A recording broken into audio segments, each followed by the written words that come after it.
Hello and welcome to Unacademy IAS English, a one-stop destination for the English medium civil services aspirants. A very good morning and welcome to the most comprehensive Hindu analysis on YouTube.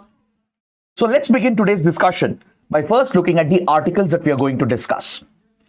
From the Delhi edition of the Hindu, I have chosen 8 important articles for a detailed and comprehensive analysis so that you don't have to go back and read the newspaper again.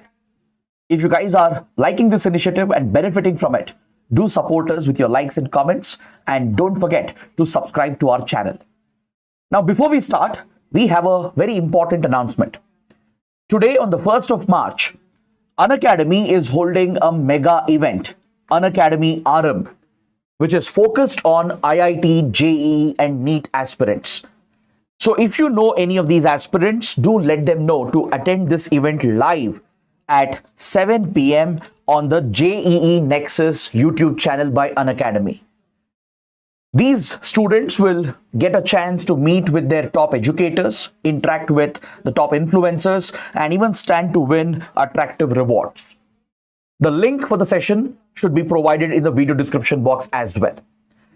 Then please join my Telegram channel by scanning the QR code, because after the session ends, I'll be sharing the PDF of the session on my Telegram channel.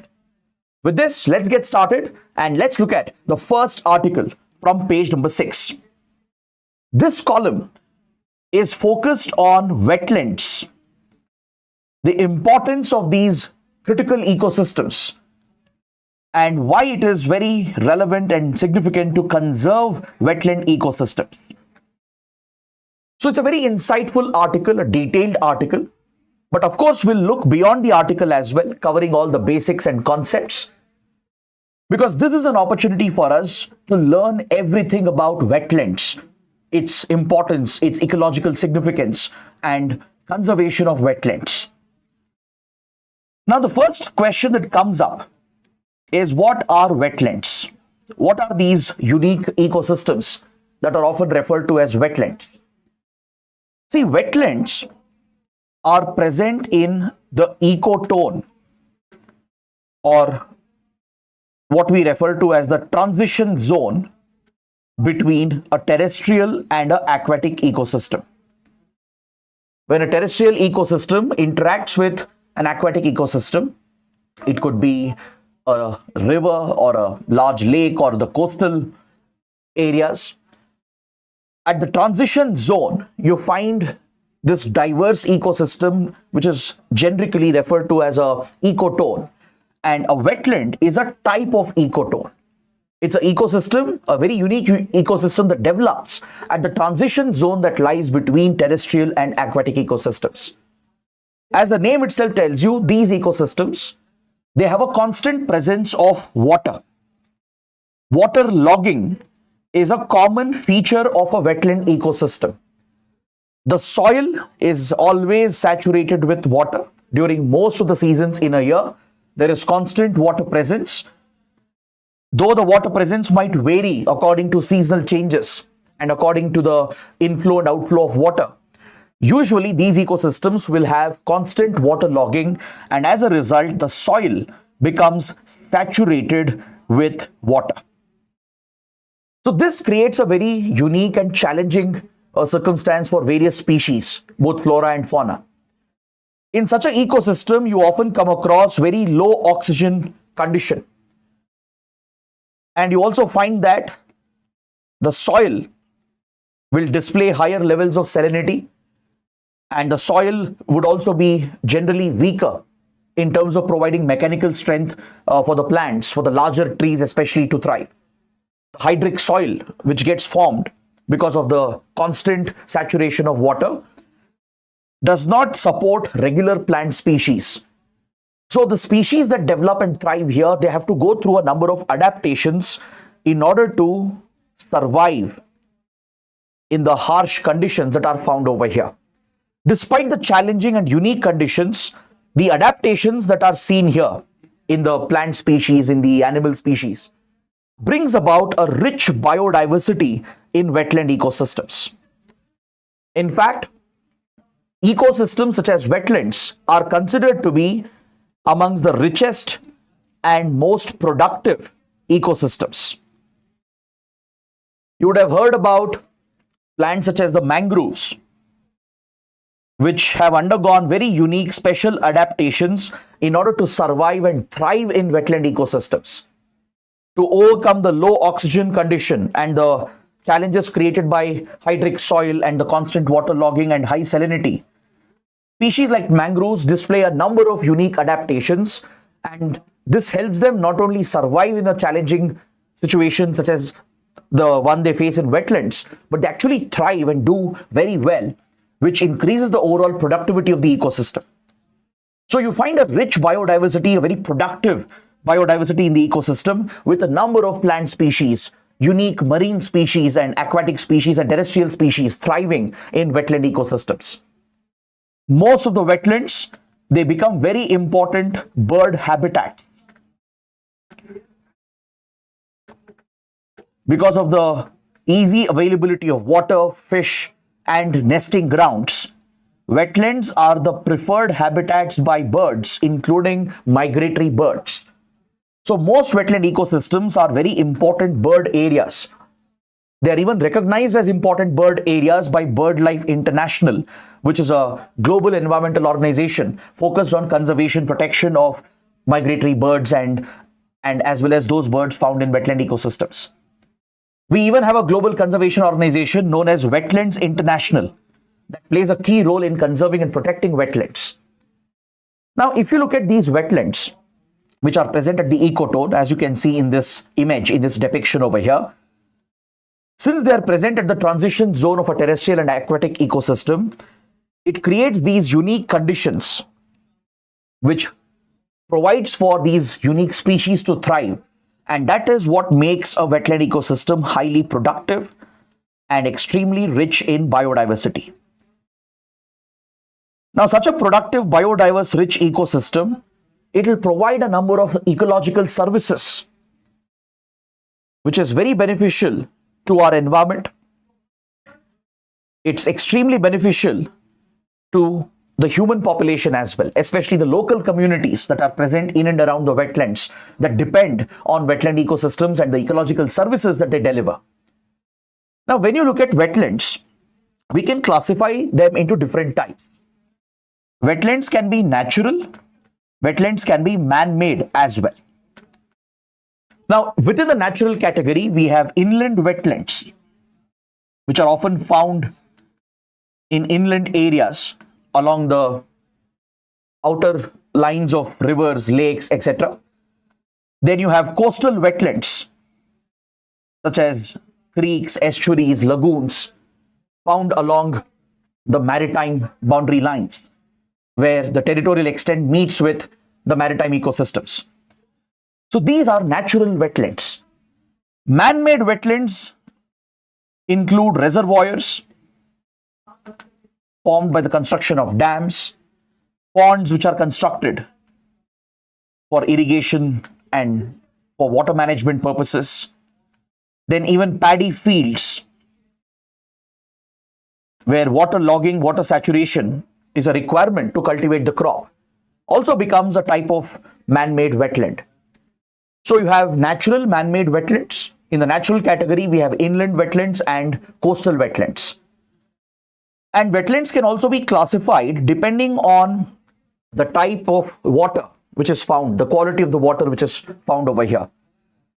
So there could be wetlands which are fed with fresh water, wetlands fed with saline water, wetlands which have brackish water, etc.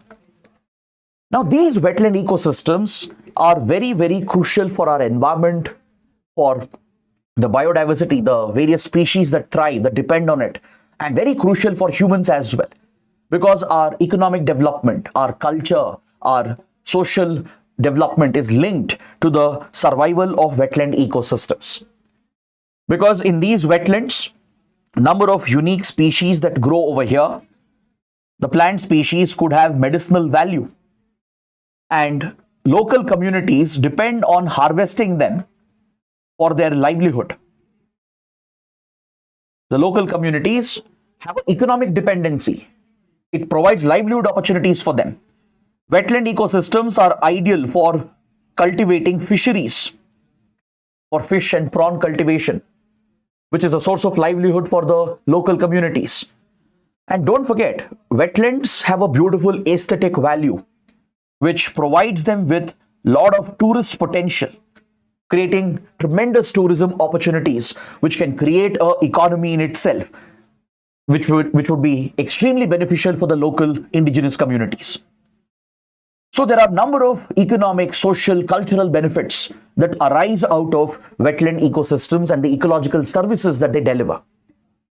And also don't forget, wetlands act as a great natural buffer against disasters.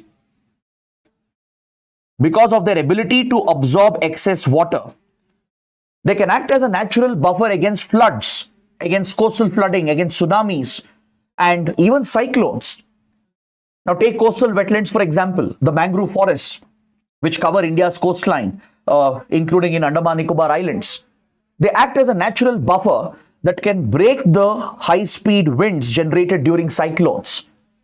The dense vegetation that could be found here, the mangrove vegetation, will arrest the high-speed winds and will also break the flood waters and absorb the excess water, thus playing a role in mitigating the impact of natural disasters. So be it a cyclone or a tsunami or a flood, wetlands play a very important role in disaster mitigation as well, in saving precious lives. If you remember the 2004 Indian Ocean tsunami, there was large-scale destruction in Andaman Nicobar, in coastal Tamil Nadu. And one reason was the long-term destruction, degradation of our mangrove forests. So post the 2004 Indian Ocean tsunami, India focused heavily on restoration of our wetland ecosystems, protection of the mangrove forests. Today, we have significantly increased the mangrove cover. And today, even if there is a major disaster along the coastline of India, it reduces the impact and mitigates the overall losses occurring from the disaster, because it's a natural buffer against these high-impact spontaneous disasters. Then wetlands are a great carbon sink. Because of their high productivity, they absorb carbon dioxide and store the excess carbon, acting as a great carbon sink, thus playing a critical role in climate change. They help in mitigating global warming. They also help in tackling pollution, especially water pollution. Polluted water can be purified to an extent because of the wetland ecosystems. And they also play a very important role in recharging the groundwater table. Groundwater, which is getting depleted day by day due to overexploitation, could be efficiently recharged if you can protect and conserve wetland ecosystems. So like this, wetlands offer a number of ecological services, which has a huge economic impact on humans. It has a social and cultural impact as well. And don't forget the ecological role, the biodiversity role of these critical ecosystems. So that is why it is very important to conserve and protect these ecosystems. But however, wetlands are facing a number of threats. Around the world, wetlands are degrading. The overall area, the extent of wetland cover is declining rapidly in India and around the world. The biggest threat comes from anthropogenic factors. Various anthropogenic factors are responsible for the degradation of our wetlands and the destruction of wetland ecosystems. Be it large-scale industrialization or the unchecked growth in population, urbanization, then pollution, then cutoff of the water inlet, the overall destruction of the wetland vegetation, which is being overexploited for commercial purposes. All these factors, primarily anthropogenic factors triggered by human-induced activities, the commercial exploitation, the excessive industrialization, the destruction of the vegetation, including the mangrove vegetation, even global warming in the long run, climate change, they are having a detrimental impact on wetlands and threatening the very survival of wetland ecosystems. So that is the concern and focus of this article. The Hindu has brought out this article because recently, a few weeks ago, on the 2nd of Feb, we marked the World Wetland Day.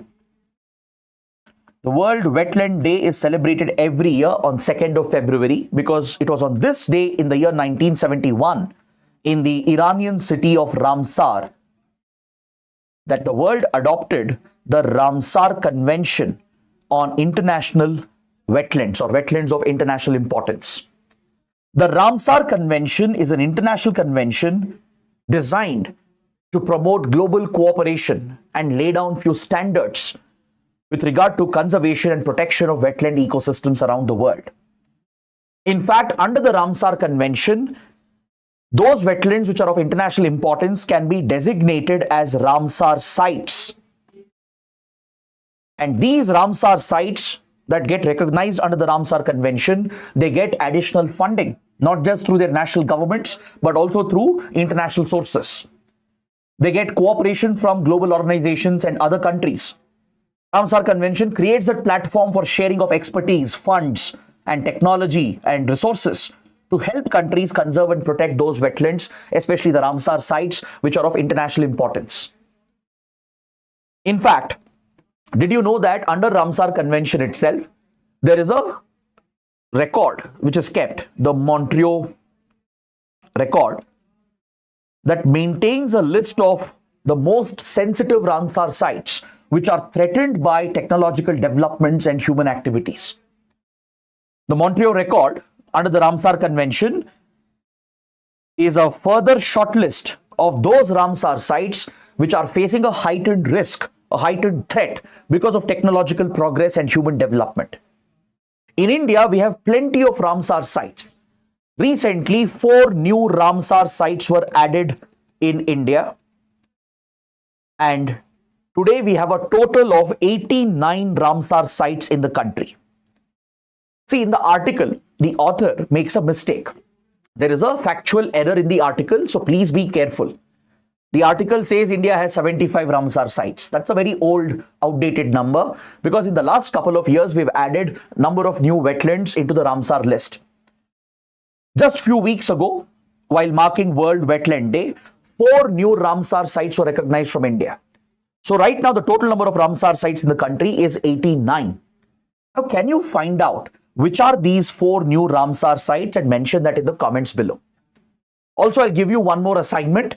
Can you find out the sites in India which are listed under the Montreal record? Are there any Ramsar sites in our country which is listed under the Montreal record, which means those sites are extremely threatened because of technological developments and human activities? Please mention this in the comments. Which are the 4 new Ramsar sites that were listed and which are the Montreal record sites in India? Now, let's understand the threats present for wetland ecosystems and what should be the conservation efforts. See, if you look at the global wetland distribution, 6% of the Earth's surface is covered by wetland ecosystems, by these ecotones or transition zones. And they provide for 40.6% of global ecosystem services. From tackling pollution to acting as a natural buffer against disasters, to acting as a carbon sink, to providing economic services, social and cultural services. They account for 40.6% of global ecological services. But today, unfortunately, in the last 7 decades, 50% of wetland area has been diverted for various human anthropogenic activities. According to data, there has been a decline of 35% in the surface area of wetlands from 1970 to 2015. There have been alarming studies and reports that point out how the water inlet and outlet sources of a wetland have been destroyed because of anthropogenic activities, industrialization, urbanization, and large-scale destruction of the vegetation present in wetlands. Then, according to Wetland Extent Trends, which is a global index that helps us understand the receding nature of wetland ecosystems, there has been a 0.78% reduction in wetland surface area each year. The wetland extent trend index stands at minus 0.78% for each year, which means around 0.7% of wetland surface area is reducing year on year. Now, this is a very alarming number. According to the Food and Agriculture Organization, which is a specialized agency of the UN, the loss of wetland surface area is 3 times higher than the loss of natural vegetation being seen around the world.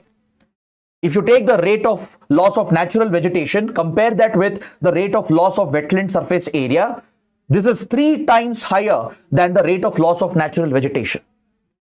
This clearly shows the kind of anthropogenic pressure, the stress that is present on wetland ecosystems.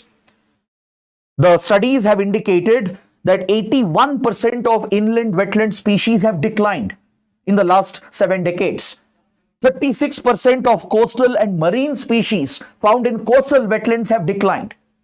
Many wetland species are facing the risk of extinction, and they are on the threatened list of species under the IUCN Red List.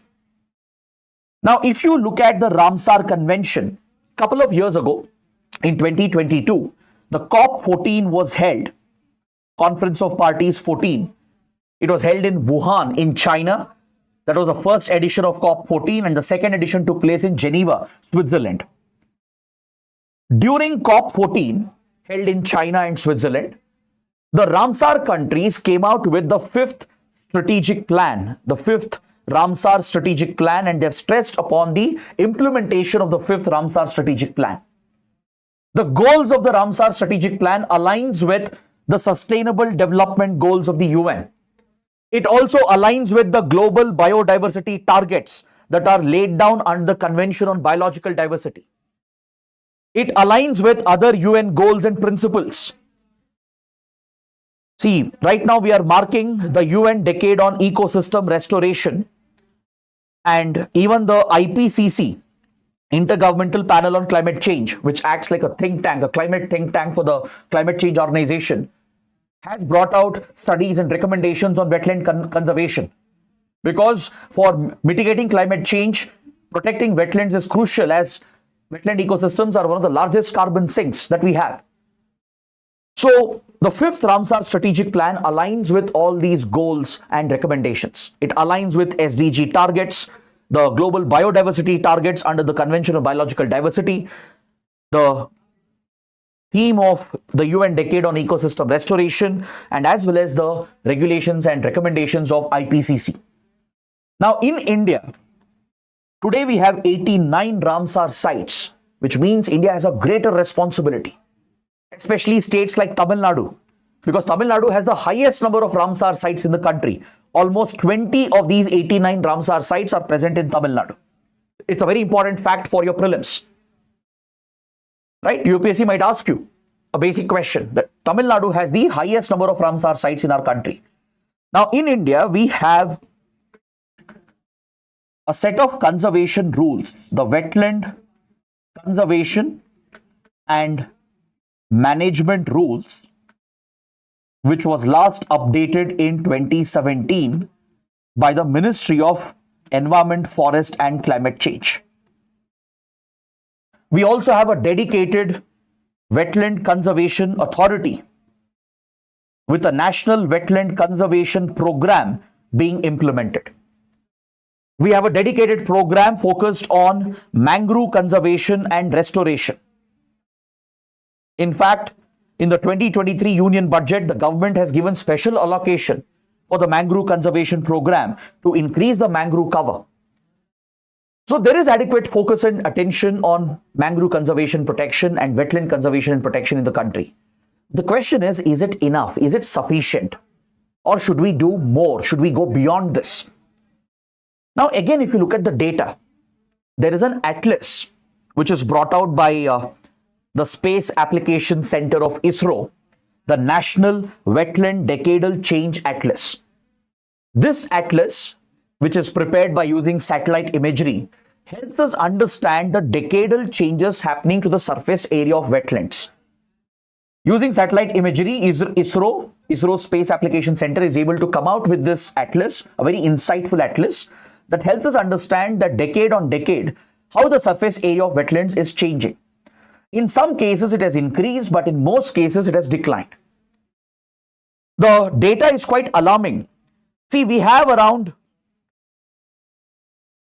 66% of our wetlands as natural wetlands. Out of all the total wetlands we have, around 66.6% wetlands in the country are natural wetlands. Rest are man-made wetlands. Within the natural category, 43.9% are inland wetlands and 22.7% are coastal wetlands. Such data can be relevant for prelims. Now, this number will not remain static, right? The total area of these wetlands, the natural wetlands, will not remain static. Due to various natural factors and anthropogenic factors, the surface area might keep on changing. So it's very important to keep track of the changes happening to our wetland ecosystems, understand the anthropogenic pressures, and counter them through a focused program.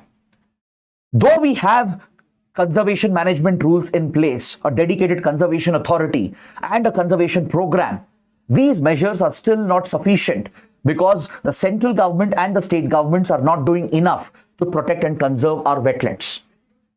The rising population, the rising human activities, they have put tremendous stress and pressure on these critical ecosystems. That's why the writer of this column is urging the government, the center, and the states to work together to come out with better framework, to provide more finances and pay more focus and attention to the conservation and protection of these critical ecosystems. That is what we learn from this important article. Now, please take up a mains practice question based on what we have discussed. So read the question carefully and use the points that we have discussed and the structure that I followed in my discussion to try and build a good answer for this question. And please post your answers in the comment section. Now, let's move on to the next article. We have another column on page number 6 that deals with the latest developments in the world of AI, artificial intelligence, the global race that we are witnessing with regard to development of generative AI tools. And where does India stand in this regard? This article mainly focuses on regulation of AI. The writers are raising a very important question. Where does India stand in this global race? And what should be the extent of regulation of AI technologies? Because with regard to AI tools, there are a number of risks, number of concerns associated with it, apart from the enormous benefits that AI tools can offer. So while we compete with global powers like US, China, and others, it's very important to keep in mind the risks associated with AI and regulate AI technologies appropriately. But this shouldn't mean excessive regulation. The writers are very, very clear on this point, that if the government tries to excessively regulate AI technologies and the AI industry, then the government is going to stifle innovation in the country. It could end up creating restrictions in the name of regulations, which could end up destroying innovation in the country, and this could affect India's progress in the AI domain, and we may never be able to catch up with global powers like US and China. So let's explore this article in slight detail. Now, if you look at the world of AI, countries like United States made a major progress a couple of years ago when American tech giants started launching generative AI tools and AI assistants. I'm sure all of you are familiar with AI platforms like ChatGPT, Gemini, Bard, etc. Many of you might be using these tools and platforms developed by American tech giants such as OpenAI, Google, Meta. All the big tech giants are in the AI race. And initially, it's the United States which took the lead and dominated the world of generative AI, the large language models and the AI assistants that were built upon them. This gave United States not only a technological advantage, but clearly it was a geopolitical and an economic advantage. Because the race that you're witnessing today in the world of AI is not just a technological or economic race, it's clearly a geopolitical race. Because AI is a critical emerging technology which can transform the world. It is leading the fourth stage of the industrial revolution. Critical emerging technologies are driving the fourth stage of the industrial revolution, and AI is the pioneer of this stage of industrial revolution. So the country which can capitalize on the technology, which can make significant progress and have a monopolistic or a dominant position in the AI sector, will obviously dominate global technological developments and economic progress. And this will translate into geopolitical results, into geopolitical gains. The US not only has tremendous control on the algorithms that are being built, the machine learning neural networks which are being developed, but more importantly, the US controls the hardware which is needed for AI algorithms to run. The GPUs, graphic processing units, pioneered by American tech giants such as NVIDIA and other chip development firms, they have given United States a unique edge and allows the US to maintain a dominant monopolistic position in the AI world. Now, this traditional dominance of the United States has been shaken by China and Chinese companies which have launched DeepSeek, that has caused a complete paradigm shift in the world of large language models and AI assistants. If American giants invested millions and millions of dollars on GPUs to build up the processing capabilities and to develop the AI algorithms, Chinese startups have pioneered low-cost options, and that to open source models, open source large language models, which appear to be much more efficient than the American variants. So clearly, China has taken a leap ahead of the US in some ways by coming out with low-cost models, by not relying on the more expensive GPUs, by using the older versions of these chips to develop a low-cost, cheaper version and a more effective and efficient version of large language model AI assistants. So countries like US, China, even Japan, Israel, Russia, a few European powers, South Korea, Australia as well, they're already miles ahead of India when it comes to the AI race. Now, this is where India has been caught on the back foot. India is now trying to play catch up. You might argue, sir, India also has a lot of focus on AI. Correct. We do have a lot of focus on AI. We also have a AI India mission, which has been backed by the Niti Aayog. The government has provided substantial financial allocation to promote the development of AI technologies. India has announced the development of the Bharat large language model, an indigenous open source LLM model, and an AI assistant which might come out of India very soon. Government is encouraging the tech startups in the IT hubs of India to pioneer AI research and also place India on the global map. The government is trying to create the essential infrastructure by procuring the required graphic processing units through substantial budgetary allocation being provided for the AI India mission or India AI mission, so that the Indian companies and startups can use the government-built infrastructure to pioneer AI algorithms and AI tools. But what we are doing now is a little too less and a little too late. So India has a lot of catching up to do. Now, this is where the question of regulation comes up. To what extent should we regulate AI technologies? That is the big question. See, there's no doubt about the application of AI and the risks associated with AI. Across industries, AI tools will find tremendous applications. It would help automate a number of routine tasks. It would help bring efficiency in critical industries. From healthcare to education to governance, it can transform every industry. And even it could have a huge impact in the defense, space, and military domain. But however, the risks are equally serious and concerning. AI tools can be easily misused to create deep fakes, to promote fake news, to spread misinformation. And this could have security implications.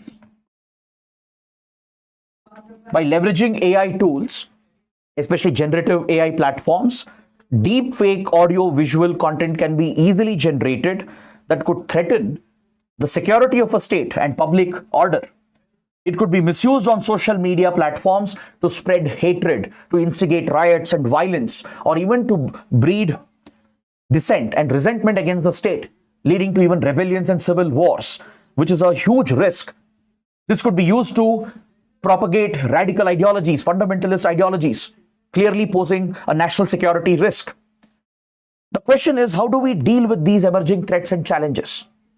There are concerns that AI could result in job losses, which is a legitimate concern.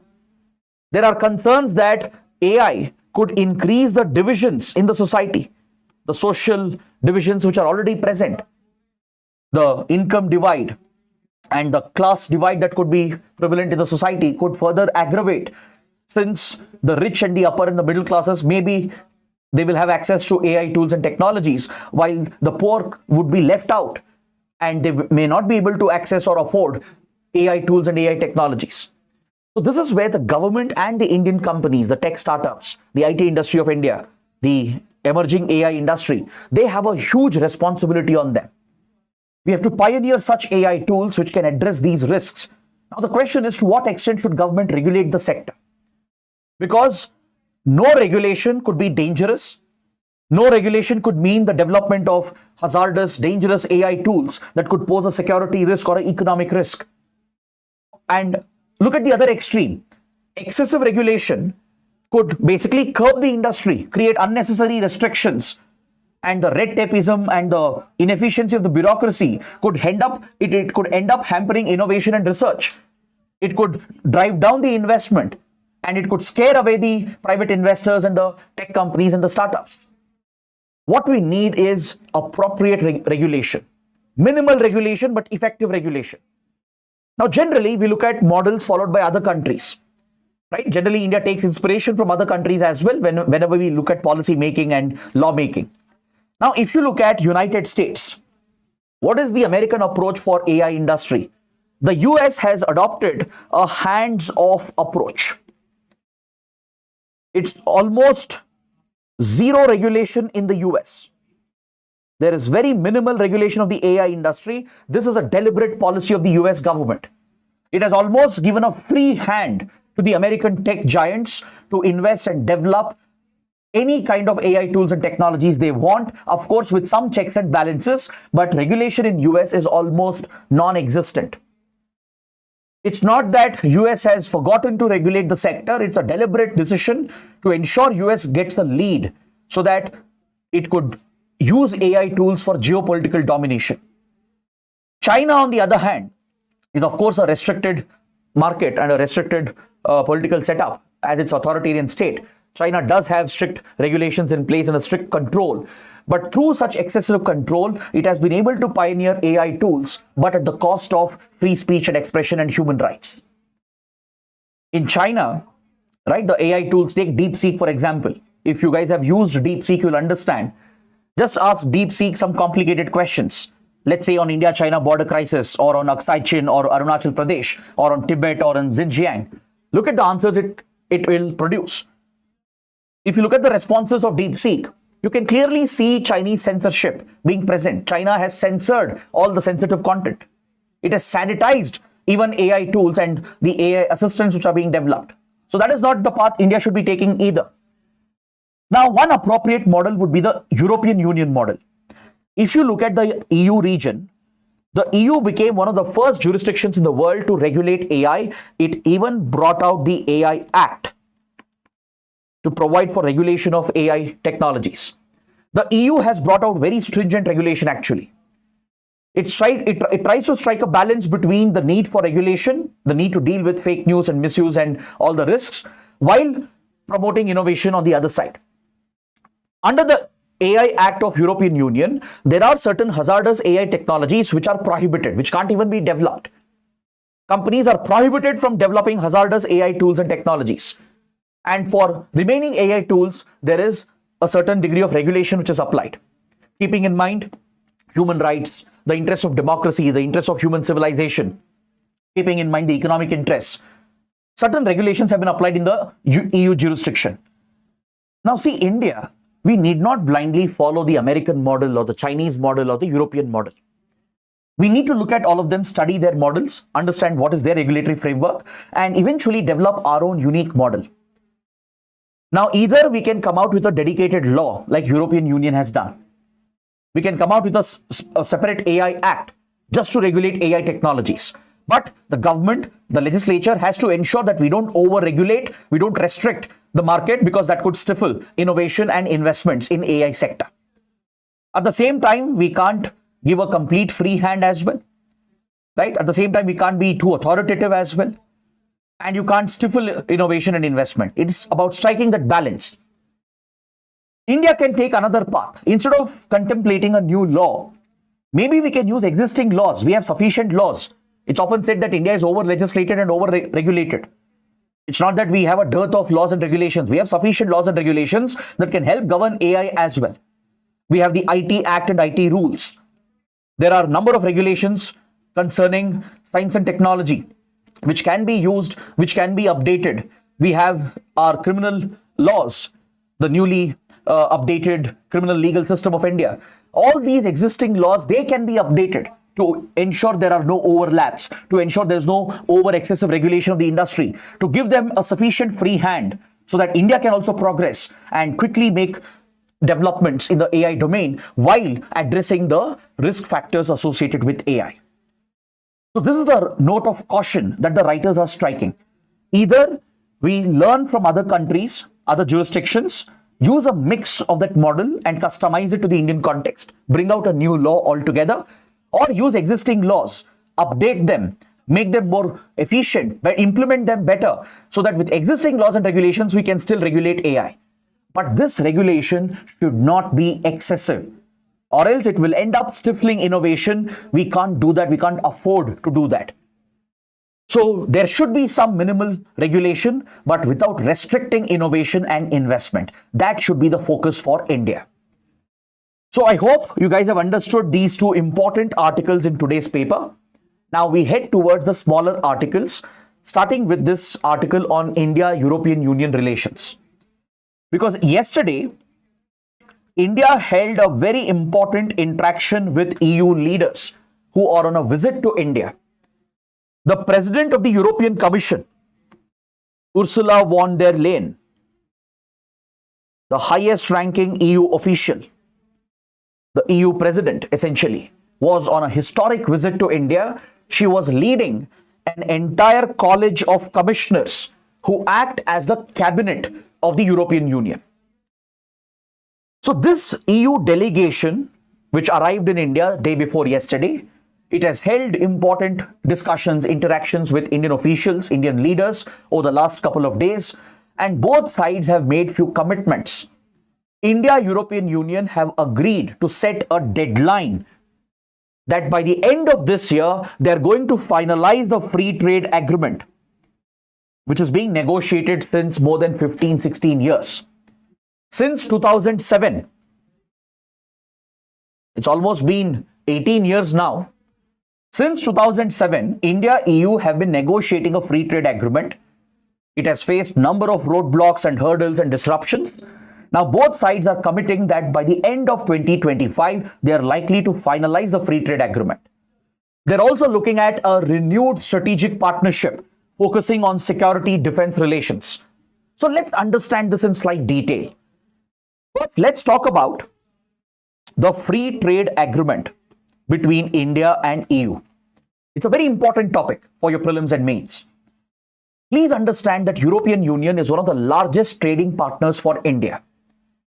If you take even jurisdictions into account, not just countries, China, US and EU, these are the top 3 trading partners of India.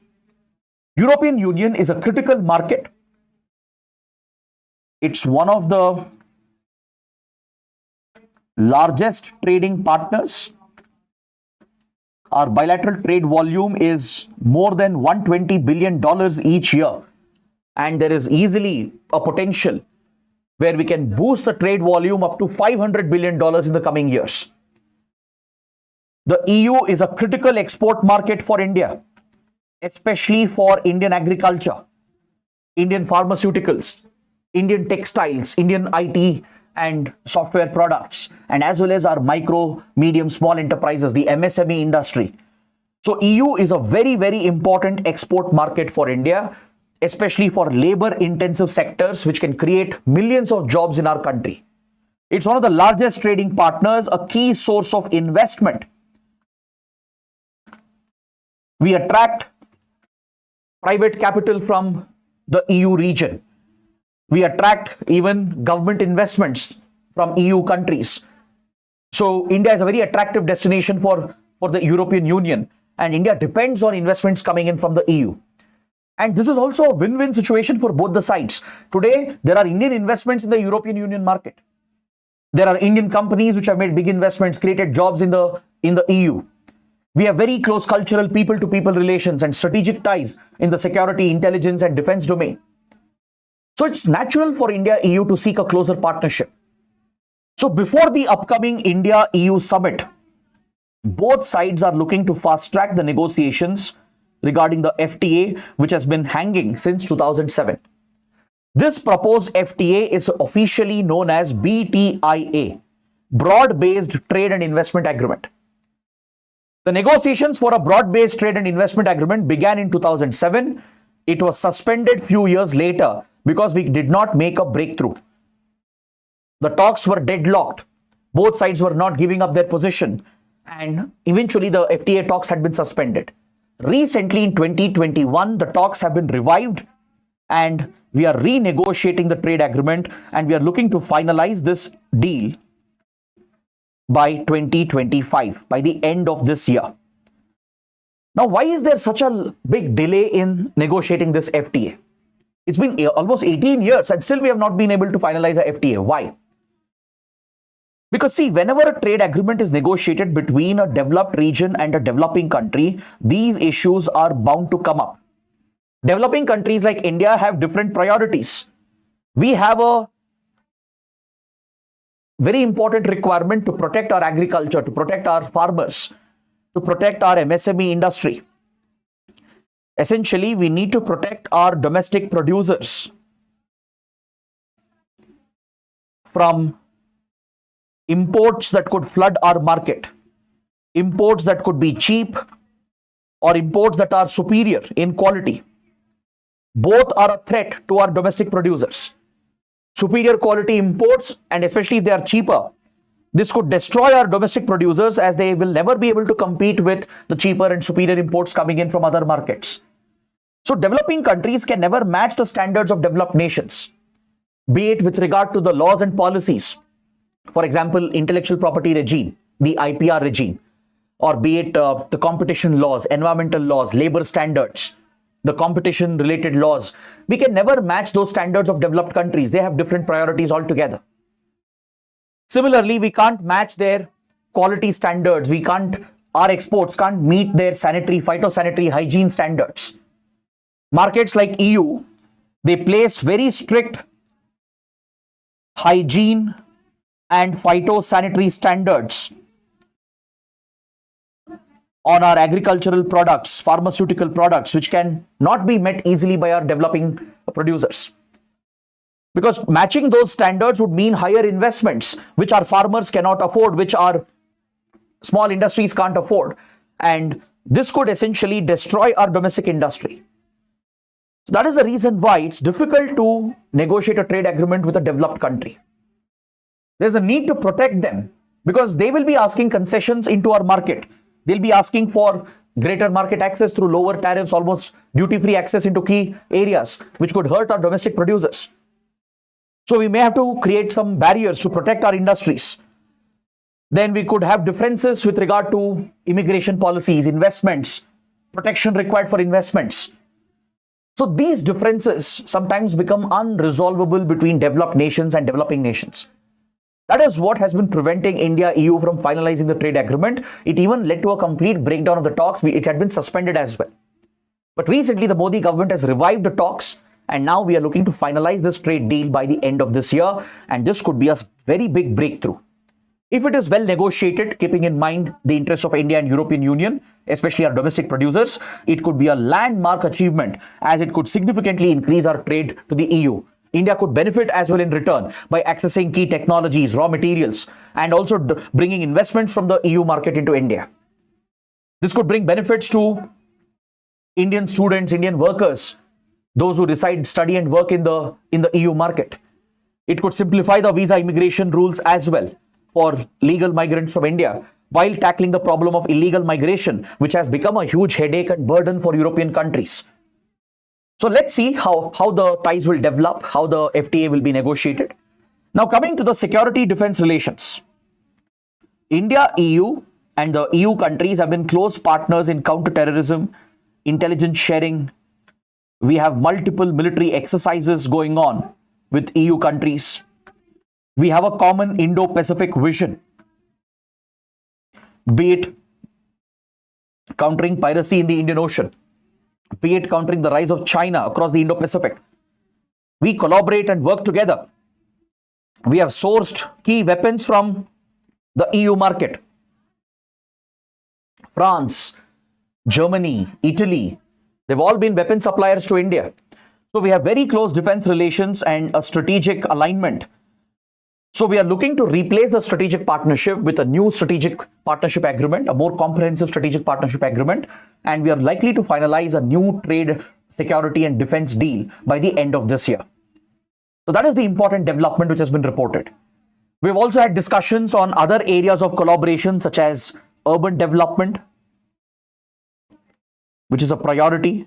EU countries can help in better urban governance in our country to deal with the challenges being faced in our cities, from the traffic problem to pollution to the problems of inclusivity, sustainability, right? All the gender related problems could be tackled with better assistance, funds and technical support coming from European countries.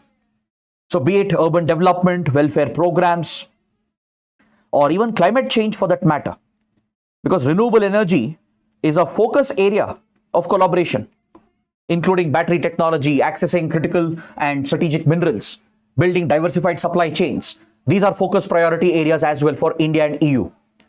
We are also partners in many science and technology projects, be it the CERN Super Collider, located in France and Switzerland, which is carrying out advanced research in particle physics based on the standard model, or be it the ITER project, the International Thermonuclear Experimental Reactor in France, which is a multinational collaborative project where India is a key participant focused on nuclear fusion technology.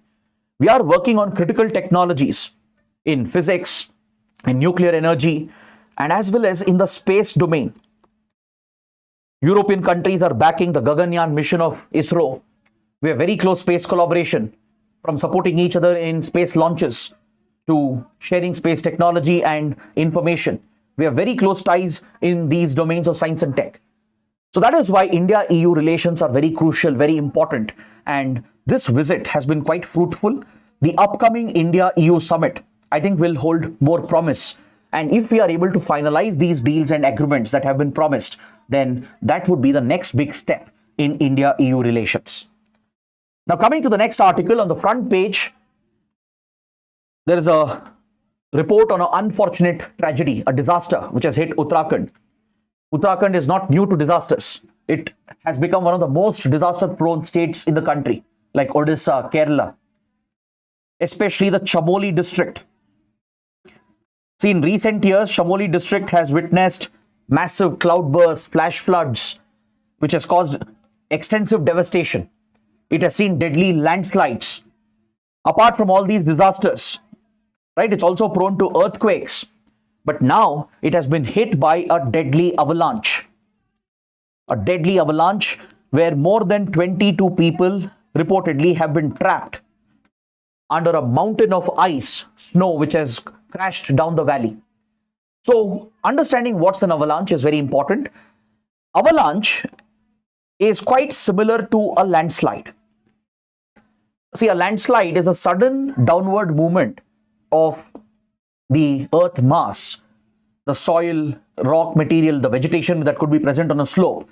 If it were to slide down suddenly in a sudden swift movement and collapse into the valley region, That is what we refer to as a landslide. So landslides can be of different types. You can have a mass shifting event where the entire soil structure will collapse with all the organic material, the vegetation, including the plants and trees. They could come crashing down into the valley, creating a deadly landslide. Or it could just be a rock landslide where only the rocks and boulders, right, they could slide down and crash into the valley, causing significant damage. Now, landslides generally are secondary disasters triggered by a primary disaster, either earthquakes or let's say even heavy rains and floods. They could trigger such landslides. And even human activities like large-scale construction activity or destruction of the ecology and the ecosystems could also trigger these landslides. So mining activity, large-scale construction, controlled explosions, especially in hilly mountainous areas, will result in landslides.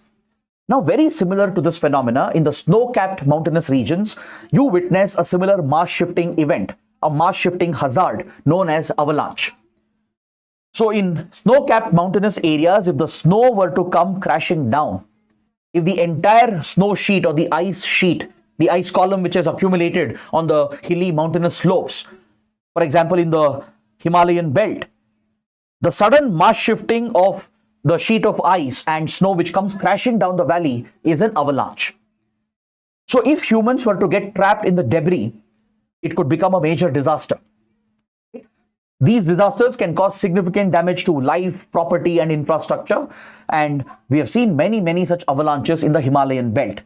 From the heights of Siachen Glacier in the Ladakh region to Jammu and Kashmir, Himachal Pradesh, Uttarakhand, Sikkim, right? All these areas of the Himalayas are highly prone and vulnerable to landslides.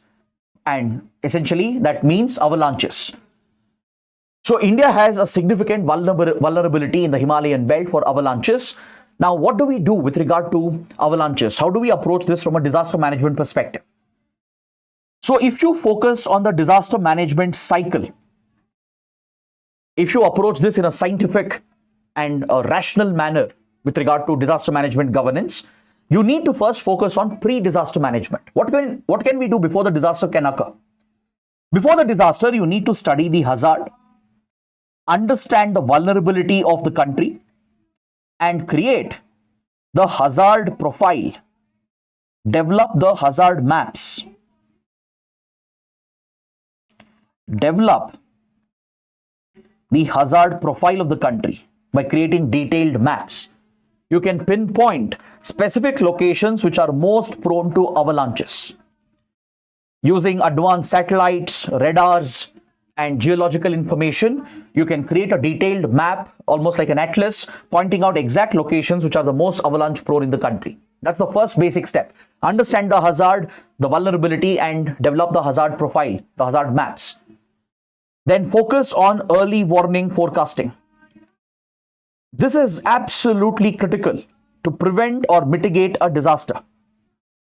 And in the case of avalanches, it is possible to provide early warning. In fact, just recently, a few years ago, India has installed its first ever avalanche radar in the state of Sikkim.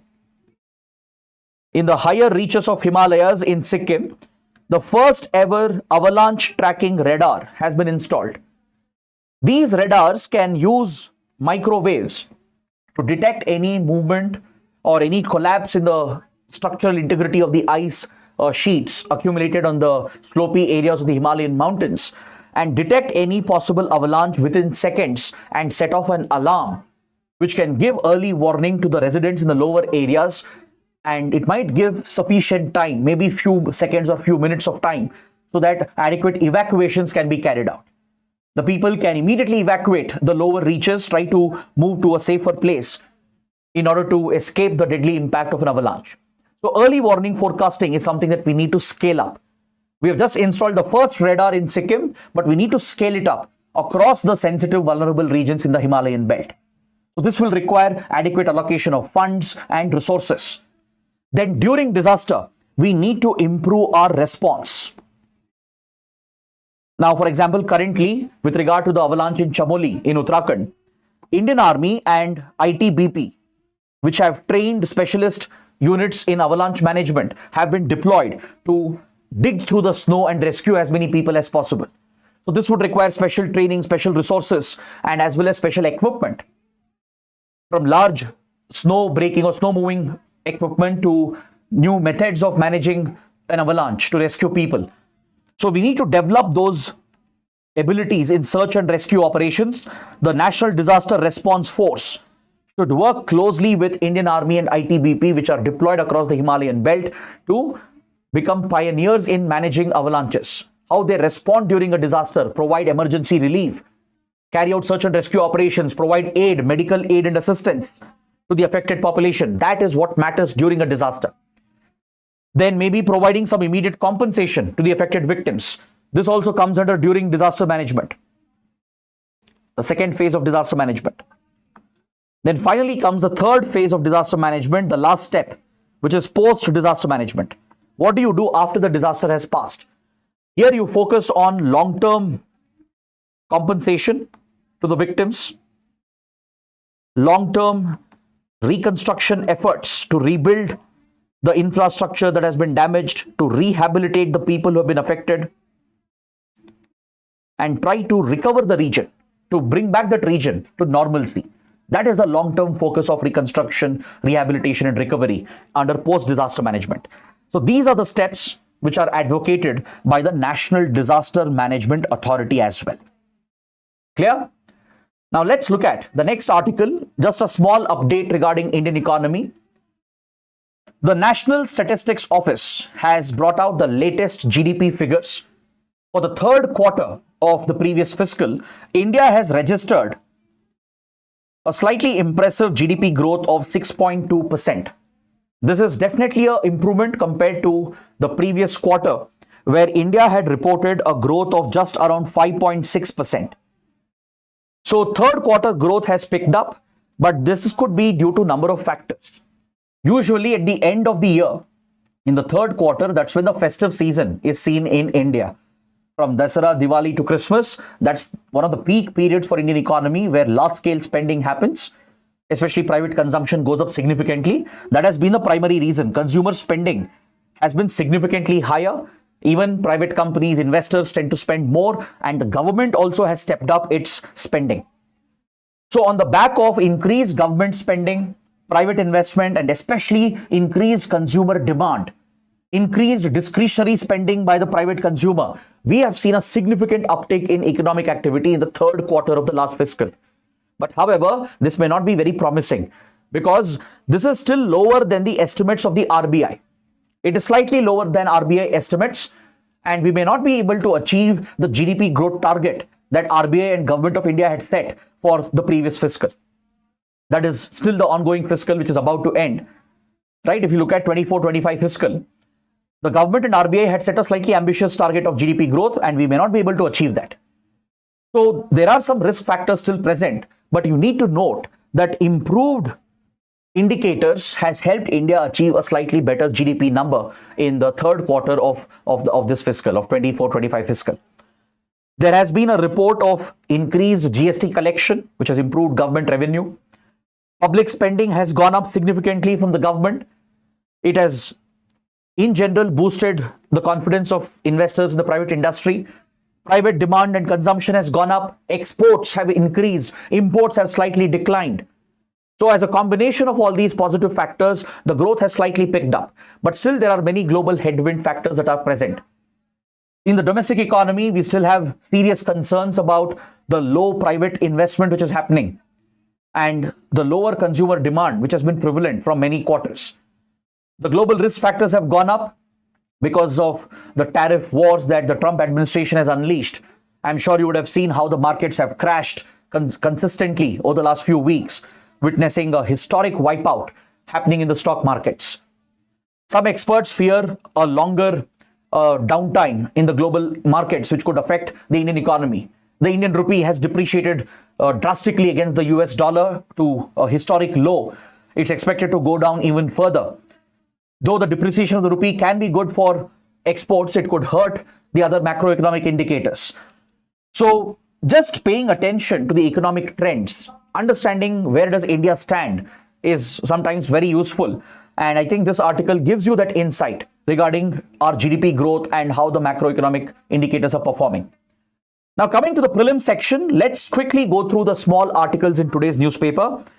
We have this interesting article on page number 3 related to art and culture, related to Sufism, and the beautiful art that emanates from Sufism, Sufi poetry and Sufi music. Prime Minister Modi, who was gracing an important occasion, Gyaan Festival, which marks and celebrates Sufi poetry and Sufi music. During this event, Prime Minister Modi has paid rich tribute to Sufism, Sufi saints, highlighted the cultural contribution to India's civilizational heritage that emanates from Sufism, and he has praised Sufi music and Sufi poetry. So in this context, we should just understand a few basic facts about Sufism, Sufi poetry and Sufi music. Prime Minister Modi has praised Sufi poets such as Hazrat Amir Khusro, the 13th century mystic poet, a follower of Sufi faith. Then, apart from Amir Khusro, we had Rumi, Sant Kabir Das, Nizamuddin Aulia, Rashkan, who have all made a tremendous contribution to Sufi poetry and eventually which gives rise to Sufi music. Now, the Sufi saints not only practiced a very unique form of Islam and not only brought the Islamic heritage and Islamic values into their teachings, into their ideas, into their art, but they also were very tolerant of other ideas, including being open to ideas from other religions, other faiths, including Hinduism, bringing verses from the Vedas and incorporating that into Sufi poetry and Sufi music. So they provided for a beautiful amalgamation of religious values and the cultural values from very different parts of the world. And that has been the unique contribution of Sufism to India. So Sufism is a mystical sect within Islam, and it has had a huge impact in parts of India and also across the Arab world as well. So a number of followers of Sufism have been from Sunni Islam, from the Sunni sect, but there have been some Sufi saints, Sufi sons who have been followers of Shia Islam as well. So they have written poetry which has been widely appreciated. Even today, it remains quite relevant. As I said, the likes of Rumi, Sant Kabir Das, Amir Khusro, Rakshana, they have all made a huge contribution to the world of Sufism.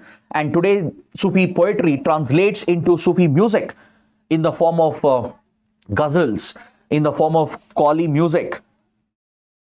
And this is seen not just in India, across the Islamic world, across the Middle East, North Africa region, even in countries like Indonesia, in Africa, in parts of Africa as well. You find imprints of Sufi music, Sufism, and that is a rich heritage that binds India as well with other cultures and other civilizations. So that is something you need to pay attention to, and I think you should go a little deeper into this topic so that you can get more insights which will help you answer questions on Sufism. Then we have an update on science and technology with regard to ISRO's Aditya L1 mission, one of ISRO's flagship space missions. In 2023, ISRO launched Aditya L1, our first ever dedicated space mission to study the solar atmosphere and the solar activity. So in 2024, Aditya L1 was placed in this unique point known as the first Earth-Sun Lagrange point L1.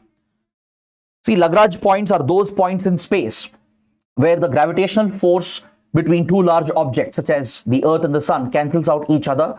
So obviously, when you place something at a Lagrange point, right, where, for example, if you take Earth and Sun, the Lagrange points between the Earth and the Sun, between these two celestial bodies, there are few Lagrange points where the gravitational force of each other cancels out. And if you were to place a spacecraft or object over there, they will remain there in perpetuity.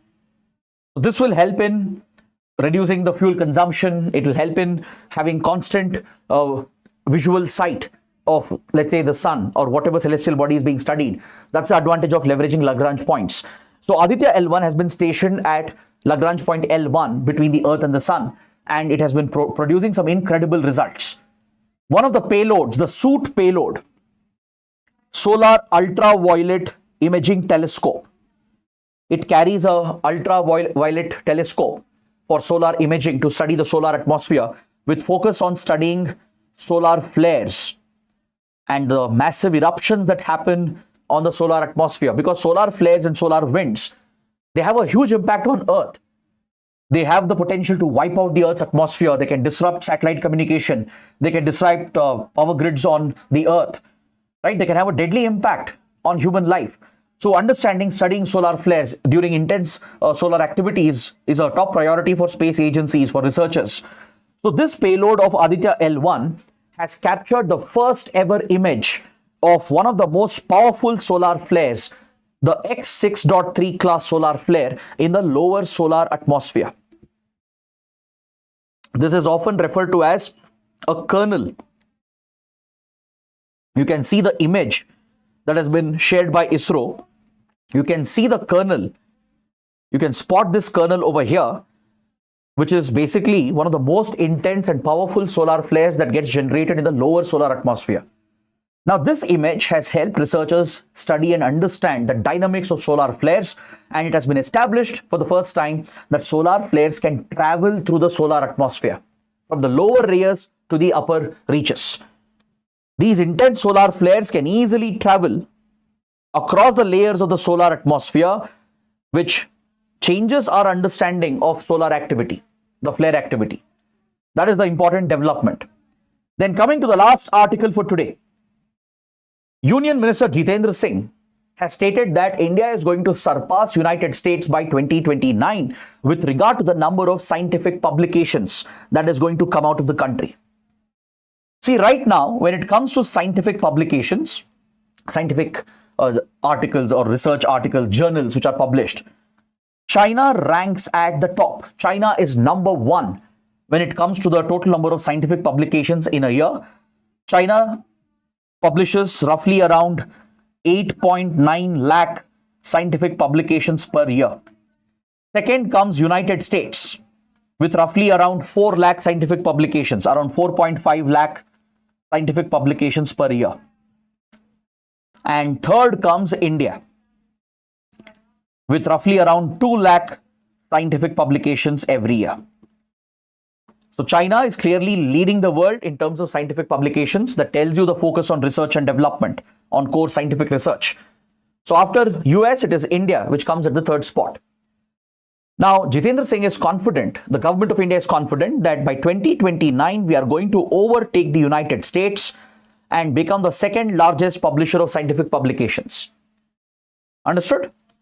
Now, if you look at the total number of scientists in these countries, United States has the highest number of scientists in the world, with close to 71,000 scientists being reported. Second comes China with around 27,000 scientists working in core research and development. But India is at the 10th spot with regard to the number of scientists in the country, having just around 5,300 scientists. So with regard to number of scientists, we are way behind other countries. US at the top, China at the second spot, with India at the 10th spot. Now that India is making significant investments in science and technology, just look at the last decade. In 2013-14, the budget of Department of Science and Technology was barely 2,700 crore rupees. This has jumped by almost 1,000% to 28,500 crores. Credit goes to the Modi government for the substantial increase in allocation for scientific research and development. This will enable India to come out with more scientific research and publications and surpass the US in 2029. Now, where is this data coming from? The data regarding number of scientific publications, the number of scientists in different countries. This data is published in a very important global report known as the top 2% scientists. It's a global compilation published every year. The top 2% scientist compilation brought out by the Stanford University of United States. Stanford is one of the elite Ivy League universities of the US. It publishes this compilation with a well-known publisher, Elsevier. and they bring out the top 2% scientists compilation that helps us understand the number of scientists and the top scientists involved in core research and development around the world. So India is at the 10th spot with regard to the number of top scientists. But when it comes to scientific publications, we are at the 3rd spot. We have a chance to move ahead of the US by 2029. So on this note, I bring my discussion to an end. I hope all the topics and points are clear. And I hope you guys have enjoyed the session and learned all these key topics. So do let me know what you think in the comments. Do press the like button and don't forget to subscribe to our channel. That is it. Thanks for watching. We'll see you tomorrow.